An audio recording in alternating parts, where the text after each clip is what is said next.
Mucho gusto, ¿cómo está? Bueno, quiero preguntarle, a ver, yo hacía un resumen un poco de... La explicación de Belgrano hay una cosa que es muy piola, porque ellos en Salamanca estudiaban a Adam Smith. Sí. Y la visión que él tiene no es una visión liberal. No, porque se lo ha interpretado como liberal en muchos aspectos. No es una visión liberal. Claro, pero uno cuando recorre los libros lo que parece es que Belgrano dice que impulsa el libre comercio como idea. Claro, y nosotros también. Pero la idea era vulnerar lo que era el régimen monopólico de aquel momento. Pero hoy mismo nosotros también propiciamos desde un concepto nacional y popular el libre comercio. No significa eso que el Estado se tenga que entrometer en lo que hacen los particulares. Tampoco significa que el Estado deserte y permita que exista en cualquier cancha cualquier manejo por parte de los que tienen poder, porque se quedan con todo. Hay una interpretación del libre mercado, por ejemplo, de este gobierno de decidir que el Estado se tiene que retirar de distintos sectores, por ejemplo, de la economía. No existe en ningún lugar del mundo eso. No existe en ningún lugar del mundo, porque Jauretche lo vaticinaba con los Estados Unidos. No escuchen lo que les dicen, vean lo que hacen, decía Jauretche. Porque en definitiva nosotros cuestionamos los subsidios que se dieron a la energía o cualquier otro de los subsidios, y en Estados Unidos se sigue subsidiando a los farmers, a los chacareros, digamos, y váyase Dios a ocurrírsele a uno pensar en sacarlo de alguna manera. Ni se les ocurre, ni por casualidad. Y cuando encuentran algún producto, como nos pasó a nosotros con la miel, lo terminaron frenando con una medida cautelar en el estado de Florida, con lo cual las situaciones siempre son en defensa de sus propios intereses, nunca en el estado liberal hacia el exterior para que se incorporen. Y cuando se incorporan, como nos pasó a nosotros con productos mostos y un montón de otras cosas, con el sistema generalizado de preferencias, es hasta ahí, hasta donde yo te dejo que entres, porque hasta ahí me calza y nada más. Claro, pero nunca toman medidas paralencerarias, digamos, pueden tomar distintos tipos de medidas para proteger. Exacto. ¿Y nosotros qué nos pasa en Argentina? Todo lo revés. Y sobre todo cuando tenemos un gobierno de inútiles como el que tiene Macri, la situación no puede ser otra que la que estamos sucediendo. Usted dice que los funcionarios de Macri son inútiles. Y sí, el mejor equipo de los 50 años, ¿de qué? A lo mejor es bueno al pádel o es bueno no sé, pero de economía va de suyo que no puede ser, porque todo lo que han incorporado en función de la deuda, que debe estar rondando los 330.000 millones de dólares, los han incorporado para gastos corrientes. ¿Y quién puede vivir de esa manera? Es como que uno gane 10.000 pesos por mes y se gaste 8 en la primera semana en el cine. ¿Con qué comen todo el resto del mes?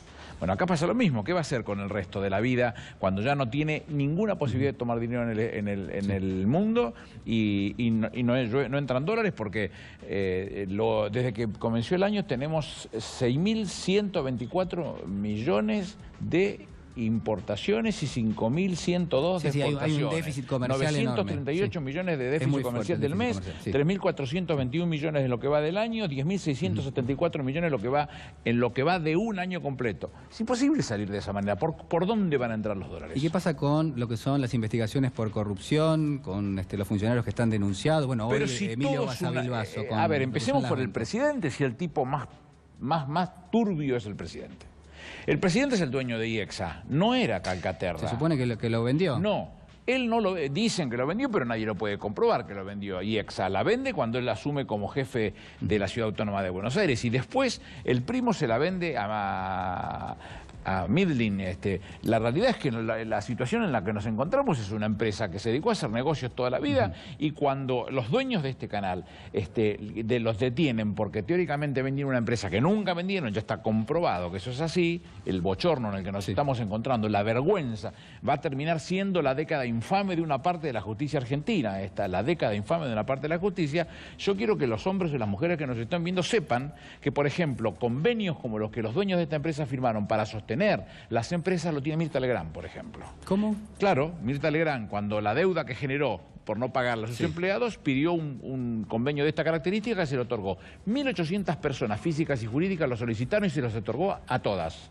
Por ejemplo, lo tiene YPF, lo tiene otras petroleras privadas, lo tiene la Municipalidad de Córdoba, lo tiene el Consejo de la Magistratura. Pero si queremos buscar una empresa, IEXA, la del presidente de la Nación, es la que tiene un convenio como este. ¿Y por qué no está preso el presidente?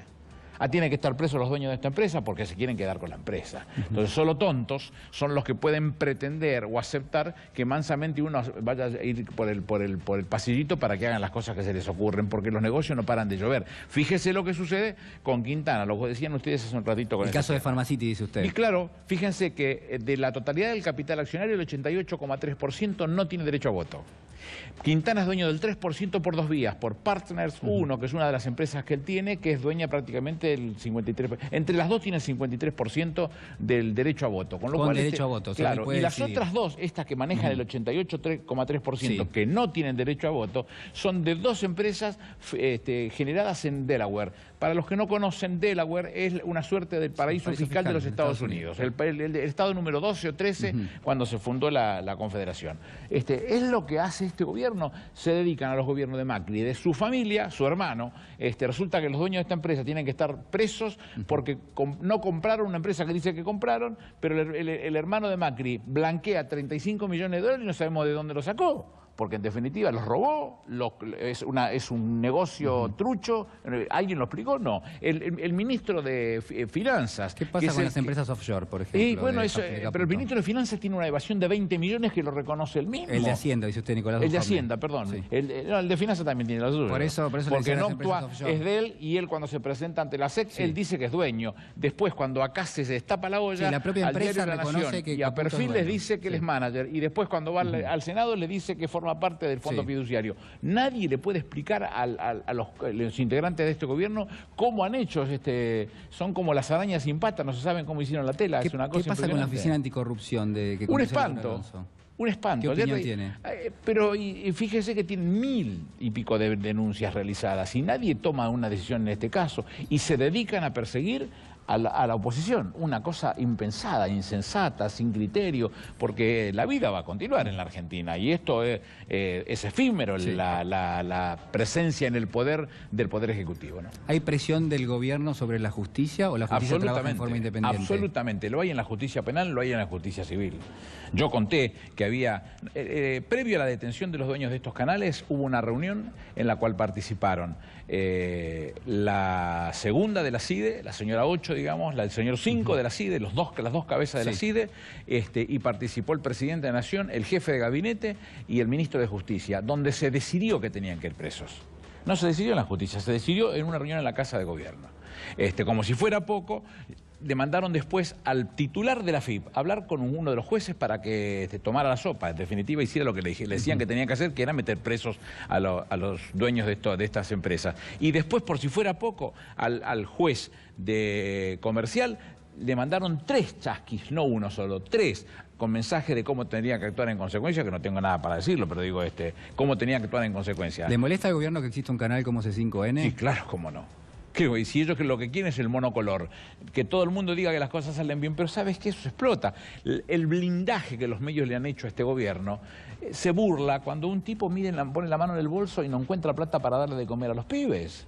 No tiene explicación. ¿Qué blindaje? Por más que me digas que el tipo es un fenómeno vivo, inteligentísimo, cosa que no lo es, me demuestra a mí todo lo contrario cuando en el bolsillo yo no tengo plata para darle de comer a mis pibes. A ver, se suponía que cuando asumió el gobierno, este gobierno tenía en teoría diplomas de un buen gestor, digamos. No, yo no. Nunca creí que Macri fuera un buen quienes lo votaron, gestor. ganaron las elecciones. No, sí, está bien. Son reglas de juego. Uno tiene que aceptarlas. Yo no conspiraría nunca contra el presidente. Y es más, digo, si alguno conspirara, yo me sumo a defender al presidente. Porque las reglas de juego peleamos muchos. Él no. Pero muchos peleamos para conseguir la libertad y el derecho a votar. Muchos peleamos. Y lo voy a defender a muerte. ¿Existe el club del helicóptero?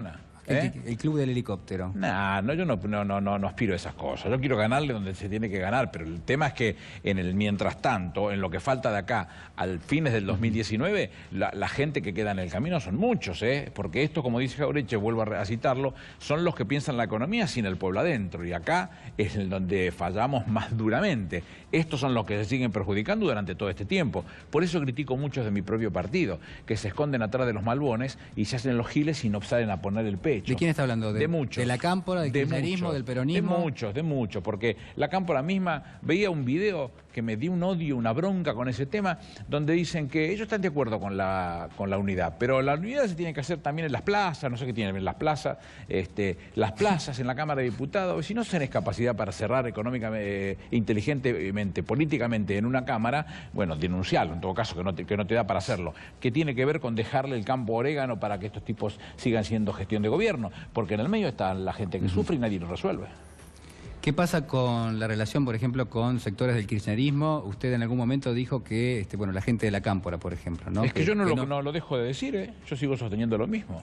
En ese mismo video dicen que el planteo que ellos hacen es no es para tener cargos. ¿Pero está peleado con todo el kirchnerismo usted? No, ¿Usted es yo no me fui del kirchnerismo. ¿Usted sigue siendo kirchnerista? Yo soy peronista. A Néstor no le gustaba hablar de kirchnerismo. No le Néstor gustaba. no le gustaba. No le gustaba. 1000 veces lo dijo con nosotros. Pero uno lo interpreta, que el término es lícito utilizarlo, porque no todos provenimos del peronismo. Hay gente que vino de otros palos, Moró ha venido de otro palo, un montón de otra gente que viene de otro palo, ¿y por qué tienen que fumarse un determinado color? Por ahí en el kirchnerismo nos encontramos todos de una definición, pero no dejo de ser el mismo peronista de toda la vida hasta la médula, ¿no? ¿Sigue peleado con Cristina Fernández de Kirchner? No, peleado no, enojado en algunas cosas, algún día se va a resolver eso, pero yo no me callo la boca. Resulta que uno después de tantos años no tiene derecho a hablar porque no puede hablar para discutir la política, y ella le confía a algunos pibes que no tienen la más mínima idea de lo que significa hacer esto, trabajos que por supuesto los resultados son los que tienen que ser, malos, magros, horribles. ¿Pero a qué se refiere puntualmente? A la pólvora, si lo acabas de decir vos. Sí, pero digo, ¿en función de qué, por ejemplo? La campaña... Muchas cosas, sería tedioso explicarlo, tedioso. Y bueno, vos viste el acto donde Cristina cerró conmigo en la campaña, no lo pudiste haber visto porque no hubo nunca un acto. Y bueno, si vos vas a pelear en representación de todos y nadie se carga al hombro una pelea de esa característica, la pucha, es una complicación. ¿Por qué lo dejaron solo entonces? No lo sé, a esta altura yo no hago análisis contrafáctico, ya está, ya perdimos, desgraciadamente por eso la provincia está en manos de quien está y así le va. Le iba a preguntar, María Eugenia Vidal, ¿cómo ve la gestión? Es tan sinvergüenza esta mujer que salió la semana pasada a reivindicar que había bajado la mortalidad infantil, cosa que es cierto. ¿Por qué bajó la mortalidad infantil? Porque todas las políticas no hacen impacto en el mañana, hacen impacto en 1, en 2 o en 3 años, con lo cual todavía sigue absorbiendo lo que significa la inercia de la gestión que llevamos nosotros en este caso. No tienen nada de salud. Los invito a cualquiera de los televidentes, de los televidentes que elijan el hospital que quieran y vayamos a recorrerlo. El que quieran, de todos los 308.000 kilómetros cuadrados de la provincia. Vayamos a recorrerlo y dense cuenta que rompieron todo. No hay absolutamente, han desertado de la salud, han desertado de la educación. Esta es la forma, yendo a la explicación que estabas dando vos recién en tu editorial, yendo a la reducción de los gastos sin mirar ni siquiera qué impacto tiene respecto del soberano. No han hecho absolutamente nada. Ahora, pero Fernández, a ver, algo han heredado, me parece, del gobierno anterior. Es decir, no, pero yo no lo discuto eso, que lo digan y que lo exhiban. Pero la realidad es que por lo menos tenías salud en la provincia de Buenos Aires y por lo menos educación tenías en la provincia de Buenos Aires. Hoy han sacado todo. Nosotros a los pibes le entregábamos a todos su manual. No tenías que tener que meter la mano en el bolsillo. Y además tenían una computadora para que nos igualáramos todos, porque mi hijo tiene computadora de los 10 años, porque su padre tenía un peso en el bolsillo. ¿Y el que no lo tiene? Que no tiene que tener computadora, no tiene que conocerlo. Bueno, ese es el concepto que el peronismo nos ha enseñado desde el primer momento. Seamos lo suficientemente inteligentes para darle igualdad de oportunidades a todos. Yo soy hijo de una portera y un trabajador de un mecánico de la Fuerza Aérea Civil. Y ¿cómo llegué a ser contador y abogado y llegué a ser jefe de gabinete de ministro? Bueno, alguien me dio la oportunidad. Yo quiero que se la tengan otros, que todos las tengan de la misma manera. Ellos no. Bueno, esa es la diferencia. El gobierno insiste con la meritocracia, ¿no? ¿Qué meritocracia? ¿Cuál es el mérito que tiene el presidente? Si no sabe, es un hombre sin formación cultural, ni política, ni económica, pero el gobierno nada. Plantea una especie de línea de partida, a partir de la cual todos competimos y el que tiene algo es porque se lo merece. Mentira es. Que muestren lo que porque es que se merece Duhovne. ¿Qué le dieron para darle una coordinación de todo lo económico? Le dieron la coordinación de la reducción del gasto. Que la coordinación de la reducción del gasto, que afecta a mucha gente y que lastima a mucha gente, porque le pegan unos lonjazos en el lomo, que te la quiero decir, se hacen con una lapicera roja sin saber que adentro del agujerito que están marcando hay gente, hay el pueblo, es el que sufre, el que no come, el que despiden, el que no tiene salud, el que no tiene educación. Ese es el dolor más grande. Usted estuvo mucho tiempo en un puesto muy importante. ¿Cuál era la visión que se tenía del Fondo Monetario, digamos? ¿Se conversaba con el Fondo Monetario? La visión siempre del Fondo Monetario nuestra fue muy mala, hasta ideológicamente mala, porque Juan Perón nunca quiso asociarse al Fondo Monetario Y eso que estábamos a pocos años de los acuerdos de Bretton Woods. Sí. El fondo no nace para prestar, el fondo nace para equilibrar balanzas comerciales, claro, para asegurar dólares, para que todos puedan comerciar entre sí. Lo que hace los equilibra, y cuando se equilibra todos pueden comerciar entre todos. Nunca quiso Juan Perón participar de eso. Cuando aparece la revolución fusiladora hacen dos gestos muy importantes que hacen pedazos a la Argentina. Uno, tomar 700 millones de dólares de endeudamiento que se iba a pagar teóricamente con el beneficio que produjeran las importaciones, y que eso lo terminamos de pagar nosotros con el Club de París en la gestión de Cristina, en los últimos momentos de la gestión de Cristina. De la misma manera con el Fondo Monetario Internacional. Bueno, ese tema fue el que Néstor un día puso el corte, porque el fondo vive con los intereses. Al salir Brasil y al salir Argentina en el mismo momento, cortaba los intereses y se achicaba la administración del fondo al máximo exponente, porque no tenían forma de resolverlos y no tenían ingresos para vivir. ¿Qué saldo le parece que queda de una Argentina que todavía no tiene indicadores realmente aceptables desde el punto de vista de la pobreza, de la indigencia? ¿Cuál es la responsabilidad del gobierno anterior y qué responsabilidad tiene este? No, la responsabilidad tenemos todos, porque nadie en esto pudo poner el cascabel al gato, resolverlo. El problema es muy difícil para resolverlo, pero nadie miente como mintió el gobierno con este tema de llevar a la pobreza cero. Ojalá uno pudiera, ojalá tuviera que arrepentirme, que pedir disculpas hasta de rodillas por haberlo conseguido, y nosotros no. Pero la realidad es que fue una mentira y nunca les interesó. Y por el lado que agarraron, desde el punto de vista fiscalista, todos sabemos que lejos de morigerar la pobreza, la va a multiplicar por 20. Y no va a parar nunca de multiplicarlas, porque el camino elegido tiene corto plazo. Ya es una crisis terminal esta, que es cuestión de pensar el tiempo. Por eso yo no adhiero a eso del club del helicóptero. Lo que adhiero es a la preocupación severa de que no estén dándose cuenta de que tendrían que dar un giro. Bueno, al fondo ahora les termina dando una lección de lo que nosotros mismos le dijimos. Frenen lo que significaba la cascada de la caída de las retenciones a la soja y pónganle retenciones al maíz, al trigo y al sorgo. Bueno, parece que esa decisión se va a tomar ahora. Y bueno, no sé, porque lo escuché a Chevere, y como la sociedad rural en un país como este, gobernado de ricos para ricos, el tipo se para de manos y dice que no, que es un impuesto ridículo ese, que no tienen que entrar de ninguna manera. Y recién lo veía, escuchaba a la tarde en la radio, Somos Radio, al que era titular de Federación Agraria, a Bussi, y Bussi decía esto, dice, bueno, se puede frenar la caída de la retención de la soja porque todavía sigue siendo negocio al haber recuperado tanto con el dólar, pero impactar en trigo, maíz y sorgo va a tener una complicación. ¿En qué se agarra la Federación Agraria, que nació en 1912, después del grito de Alcorta, precisamente cuando hubo una cosecha récord y los paisanos no tenían un peso en el bolsillo? Claro. Bueno, el que fuera titular de la Federación Agraria termina aplaudiendo el gesto que tiene el expresidente de la Sociedad Rural y actual ministro de Agroindustria, reivindicando el no aplicarles retenciones, que es una excelente forma de redistribución del ingreso para los que menos tienen. Bueno, ese es el país que estamos viviendo, de ricos para ricos. Bueno, eso justamente le iba a preguntar sobre eso. Usted dice un país gobernado por ricos para ricos. ¿Y qué pasa con Cristina Fernández? Ella también es millonaria. Nunca gobernó para ricos, Cristina. Nunca, jamás. Nosotros debemos haber firmado en toda la gestión unos 40 decretos de necesidad de urgencia. Ninguno le quitó un derecho ni un centavo a un trabajador o a un jubilado. Nunca, jamás, ninguno. El planteo de país que hizo el kirchnerismo, el que hizo Néstor Kirchner primero, un país que integrara, un país que integrara. 97% de la población en condiciones de jubilarse se jubiló. El otro 3 no se ha querido jubilar, pero estaban en condiciones de jubilarse 100%. ¿Pero eso no deja en crisis el sistema previsional, por ejemplo? No, ¿por qué? Si vos tenés que pagar tu jubilación. Cuando a vos te dan la posibilidad, te tenés que pagarla. Y el Fondo de Garantía Solidaria no es de los jubilados, error. Pero nunca se pudo cumplir con el 82% móvil. No, por supuesto que no. Para cumplir con el 82% móvil tenés que tener por lo menos 4-1, activos contra pasivos. Y debes tener 1.6 activo contra pasivo. Es imposible.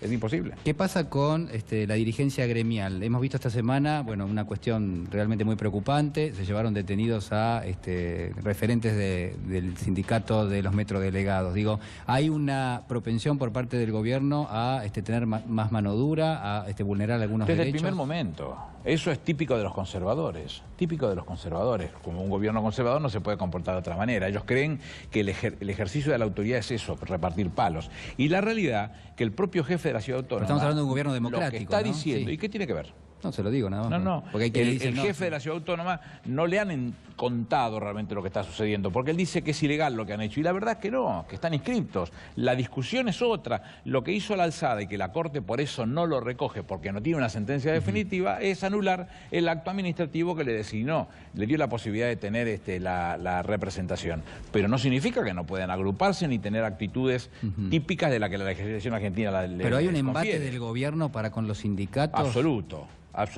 Hacen lo imposible por hacerles tomar la sopa. Lo imposible. Ya lo han conseguido con un montón de... Bueno, hay referentes sindicales que no son muy transparentes, que digamos, son bastante opacos. Que lo paguen. Si nadie está pidiendo impunidad, que lo paguen. Los que no sean transparentes, que lo paguen. ¿Y el gobierno lo utiliza políticamente eso? Sí, claro. Aquellos que se acercan al gobierno se terminan los conflictos. A los que se acercan al gobierno se les terminan los conflictos. Y en ese sentido, digamos, ¿cómo ve lo que es el impulso de la reforma laboral que quiere llevar el gobierno al Congreso? Un espanto.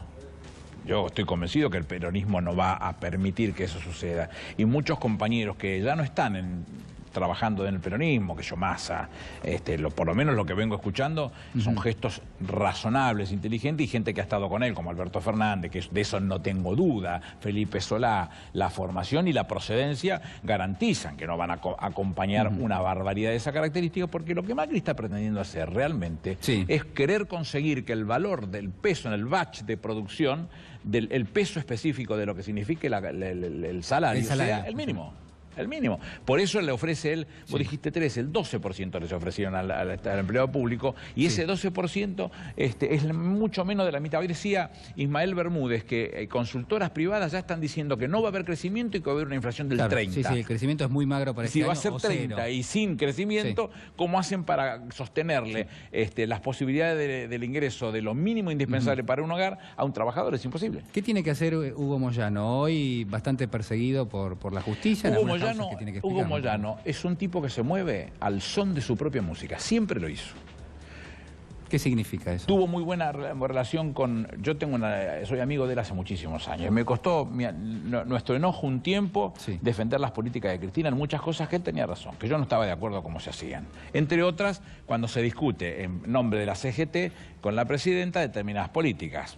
Si se acuerdan, debiera ser una discusión, el fruto de la discusión, la entrega a los trabajadores. Y muchas veces esas cosas no se hacían cuidadosamente, y eso lo deja él muy mal parado con sus representados. No tenía forma de resolverse de otra manera. Él siguió bailando su música. En algún momento se corre de nosotros, nunca se opuso enfrente de la gestión, siguió bailando su música. Llegó este gobierno, siguió bailando su música y no cambió su música. Y en algún momento su discusión respecto del gobierno, el gobierno se empieza a apartar de eso y él siguió bailando su música. Y por eso el gobierno se enoja, porque aspiraba a que apagara su tocadisco, un poquito viejo, apagara el tocadisco y siguiera atrás de ello con la música propia. Y no, siguió bailando su música. Ahora, nunca él cambió. tenía aspiraciones políticas y en algún momento... ¿Y por qué no las puede tener? El sindicalismo argentino no es amarillo. Los sindicalistas amarillos del resto del mundo solamente reclaman lo que pueden significar los salarios y no mucho más que eso. Y los sindicalistas en la Argentina han tenido el reclamo por el salario, por las condiciones del trabajo, por paritarias libres y sobre todas las cosas por las posibilidades ciertas de discutir política. ¿Puede ser Moyano el que termine rearmando el Partido Justicialista? Tiene absoluta vocación de hacerlo. Absoluta. ¿A usted le parece bien que sea él? ¿O no, es uno de los tantos. ¿Por qué invalidar a los otros? En esas cosas nunca se pone número. ¿Usted si yo ser pongo uno solo, el 2 se enoja. Si pongo 10, el 11 se enoja. Si pongo 100, el 101 se enoja. Nunca hay que poner número. Hay que buscar todos aquellos, como Moyano, como tantos otros que tienen vocación de sumarse para el crecimiento del peronismo, como lo dije recién, Alberto Fernández, Felipe Solá, Alberto Rodríguez Sá, el Chivo Rossi, Coqui Capitanich y tantos otros compañeros, Cristina, tantos compañeros que tienen vocación de hacerlo. Bueno, tendrán que hacer lo suyo, y si concitan la atención les irá bien. ¿Es un mito o es verdad que usted llegaba muy temprano a la Casa Rosada? No, muy temprano siempre. ¿Antes de las 7 de la mañana, dicen algunos? Sí, claro. ¿Dormía? No, sí, porque uno duerme poco, pero dormía siesta.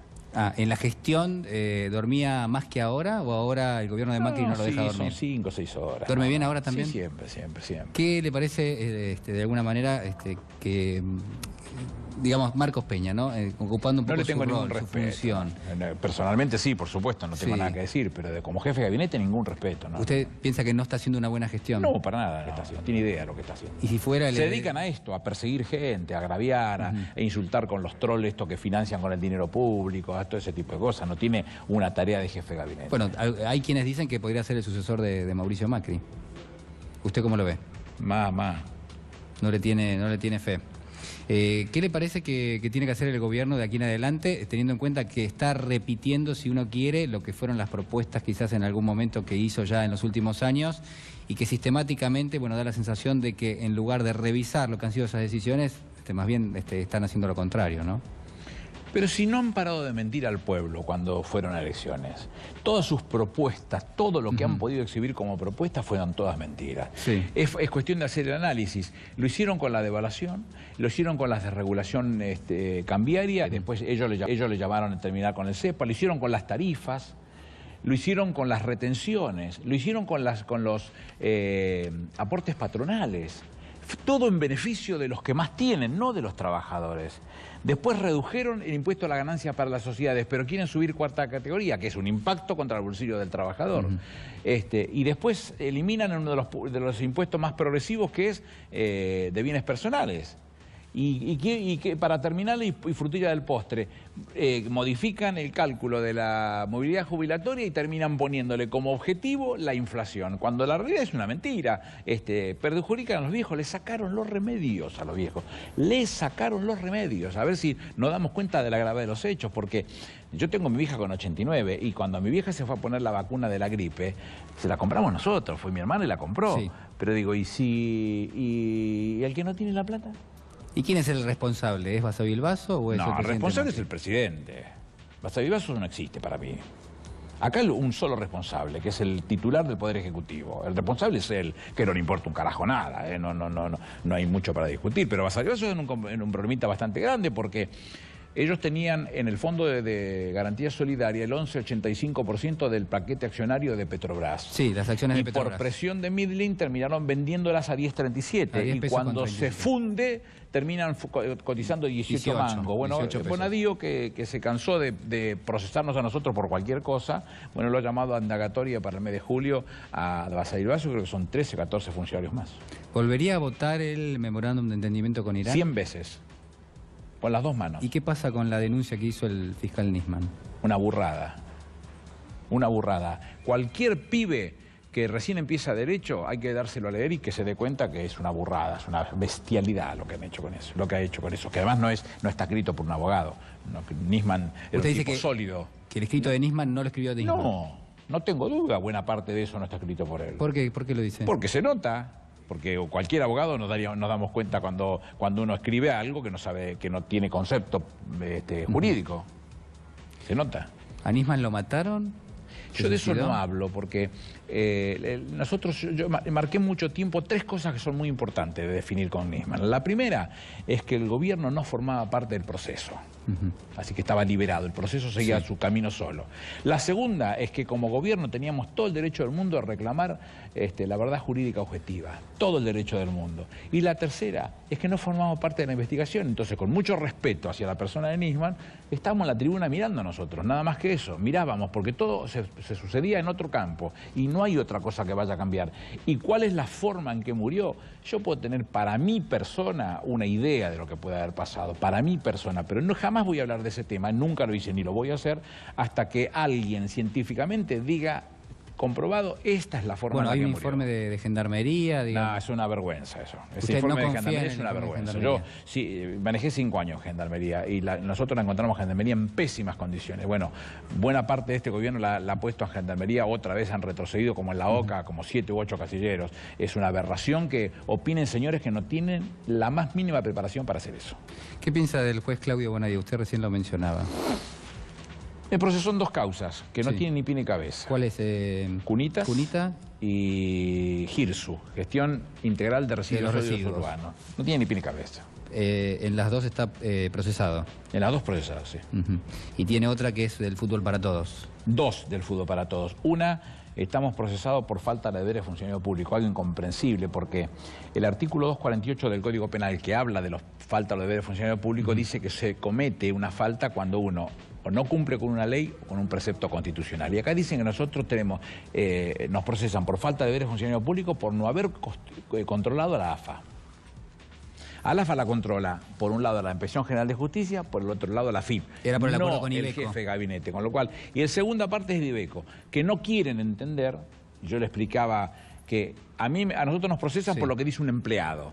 Y yo le estoy explicando, porque presenté el dictamen firmado por el doctor Rodolfo Barra, es ministro de la Corte, por Jorge Banossi, prócer del radicalismo y presidente de la Academia Nacional del Derecho. Pero además la doctrina acompaña. Aida Kemmelmacher de Carlucci y el propio presidente de la Corte, Ricardo Lorenzetti, han explicado que es el sponsoreo, que no es publicidad. Bueno, no lo quieren entender. ¿Qué quiere que haga? Te quiero mencionar un capítulo que es obviamente muy triste, que es el de Santiago Maldonado. ¿El Estado tiene responsabilidad en la muerte de Santiago Maldonado? Me parece que sí. Hay que mirarlo con mucha prudencia, pero a mí me parece que tiene mucha, porque la Gendarmería en todo momento hizo todo lo posible para que nunca se dilucidara lo que sucedió. Tantas horas de desaparición, ¿dónde estuvo? Tantas horas. Bueno, aquí les dice que no, que se ahogó. Hay 50 peritos que determinaron que se ahogó. Yo no me puedo meter por arriba de los peritos, pero me parece que no fue... si yo hubiese sido jefe de Gendarmería, jefe de la fuerza, hubiese tomado un montón de decisiones, porque a mí lo que hizo la Gendarmería no me gustó. ¿Y qué pasa con la orden del juez, que lo que establecía era que se tenía que despejar la ruta, pero solamente hasta la vera del camino, nada más? Cada vez que se produce un piquete, para todos los que nos están viendo, que muchos no lo saben eso, la fuerza no consulta al ministro, no pierde el tiempo en eso. Lo que hace directamente hace un parte y se lo lleva al juez de turno. O sea, ¿usted no lo consultaban, por ejemplo? Nunca, no tiene por qué hacerlo, es una estupidez. En todo caso me informan si hay algún problema, lo que va pasando, pero se presenta al juez. Y normalmente la explicación es siempre la misma, no adoptar ningún temperamento, casi calcado en todos los casos. ¿Qué se hace? No adoptar ningún temperamento y se espera. Mientras que nosotros propiciamos salir de estos atolladeros sin pegar. El otro día los metrodelegados los fajaron a todos. ¿Qué sentido tiene? Bueno, ¿Qué se les ganan criticó con mucho eso? a ustedes justamente por eso, ¿no? Y bueno, pero yo prefiero que me critiquen por no pegar, no lastimar. Yo me fui después de manejar 5 años las 4 fuerzas federales sin un herido y sin un muerto. ¿Se puede hacer? Claro que se puede hacer, sí lo hicimos. ¿Cómo no se puede hacer? Bueno, pero ustedes después tuvieron un secretario de seguridad como Sergio Berni. Bueno, en todo caso un día lo citan a Berni y hablen con Berni. Cuando yo lo manejé me hago cargo de todo lo que hice y en las condiciones en que yo lo planteé. Yo no creo que eso se tenga que salir pegando. Los metrodelegados están discutiendo por algo que tienen todo el derecho del mundo y que la ley los ampara. No es lo que dice Rodríguez Larreta. No sabe lo que está hablando. ¿Cómo está Quilmes? ¿Usted sigue viviendo en Quilmes? No, vivo en Capital. Pero voy a ver a la vieja todos los sábados. Sí. ¿Es de Quilmes usted? Sí, claro. De toda la vida. Yupanqui dice, cuando se abandona el pago y se empieza a repechar, tira el caballo delante y el alma tira para atrás. ¿Cómo no? ¿Cómo dice de Quilmes? Bueno, vivo en Lomas de Zamora. ¿Cómo lo ve con la gestión de Molina, de Martiniano Molina? Hay cosas que estoy de acuerdo y cosas que no. Por ejemplo, no tiene sentido la crítica por la crítica misma. No, se lo mencionó, digo, usted conoce pero bien no el estoy barrio. como para cuestionarlo. Por ahí habría que sentar a algunos de mis concejales o de la gente de mi agrupación que son concejales para que ellos pudieran plantear sus dudas, que son muy duros con la gestión, pero yo no quiero hablar de cosas que no creo que esté bien que hacerlo así. ¿Por qué el hockey? Porque Chapa Retegui me vino a buscar un día, teníamos una muy buena relación y él me planteó que necesitaban cambios, que vino con dos amigos suyos que después fueron 2 amigos míos y lo siguen siendo, Mario Galeano y Guillermo Laudani. Me gustó porque podíamos hacer muchas cosas, hicimos muchísimo y fue una linda experiencia. Ya está, no hay que seguir más. ¿Ya pasó? Y sí, ya está. Yo me fui cuando este gobierno iba a lastimar al hockey por lastimarme a mí. Y bueno, hay que llegar el momento que uno se tiene que correr para dejar que lo dejen tranquilo al hockey. Me dio mucho placer que cuando estaban por jugar la final, los chicos primero me escribieron muchos los jugadores, cosa que me dio una enorme satisfacción. Pero me llamó el presidente de la FIH, que estaba en Río de Janeiro, fue eso. Estaba en Río 2016. De Janeiro y me dice, mira, salga como salga, Argentina se lleva una medalla, o de plata o de oro, no lo sabemos todavía. Pero esa es tuya, no te la dejes robar. Y cuando terminó el partido me volvió para decirme lo mismo. Cuando viajé a Barcelona unos meses atrás, no podía pasar por Barcelona siendo él catalán y no saludarlo. Entonces le pregunté dónde iba a estar y me insistió y me fue a buscar a mí y a mi mujer al aeropuerto y después cenamos con él y su mujer. Yo le tengo mucho respeto, un gran tipo, y creo que él un día me dijo delante de todo el mundo, todo lo que me prometiste en Barcelona cuando fuiste la primera vez, lo cumpliste, el 100%. ¿Por qué esta etapa de noticias? Pregúntenle a Eddie Zunino, no sé. Nada, no tiene ni pie ni cabeza. ¿Qué fue lo que pensó cuando la vio? ¿Sabía que iba a aparecer? No, perdón, nunca la vi. La veo ahora, nunca la vi. ¿De cuándo es esto? A ver. 2015. ¿Y ahora qué hacen? Si ya se le va a juicio oral y público y no se figura ni en el canto de una hoja. ¿Y qué hacemos ahora? ¿Qué hacemos? ¿Fue una operación? ¿Quién tenía razón? Pero si ya le van a juicio oral y público, cuando vos le vas te decís a quiénes vas a jugar, a este, por distintas razones y las explicaciones que da. Y yo no figuro en el expediente, ni me citaron nunca. ¿Y qué explican ahora? ¿No le dicen la morsa a usted? No. Digo, aparte, tampoco se rajaron el mate para inventar se lo pregunto por ahí, de pronto, digamos, lo llamaban así de chico, qué sé yo. No, nunca. ¿Qué piensa que le falta a la justicia argentina, digamos? Usted me decía, no es independiente. ¿Le falta una renovación de jueces? Muchísimos jueces y fiscales y defensores buenos, muchísimos. Entonces, empecemos por esos. O mi homenaje a los muchísimos buenos. Y tiene un montón de tipos que no tienen que estar en la justicia, que no debieran estar en la justicia, que hacen mucho daño, que perjudican, que van a ser los responsables de que en algún momento se hable de la década infame de una parte de la justicia, que son esos, no de los buenos, que son la mayoría. Bueno, sigamos apostando que los buenos sean los que pasen por arriba a los que son malos. Bueno, el gobierno quiere hacer una reformulación y... No, el gobierno lo que quiere es tratar de meter los dedos para sumar jueces federales o cosas non santas, ¿Y eso cómo lo ve? ha demostrado hasta este momento. ¿Eso no lo ve bien usted? Para nada. ¿Qué Yo es lo he que sido quiere el ministro de gobierno? Justicia 2 años, 1 año y medio, jamás Pero yo fui a un despacho de un juez a pedir una estupidez o a pretender que haga o deje de hacer tal cosa, jamás. ¿Pero qué es lo que busca el gobierno, ampliando la lista o renovando o cambiando los jueces federales? Las decisiones que no sean las que ellos tomen.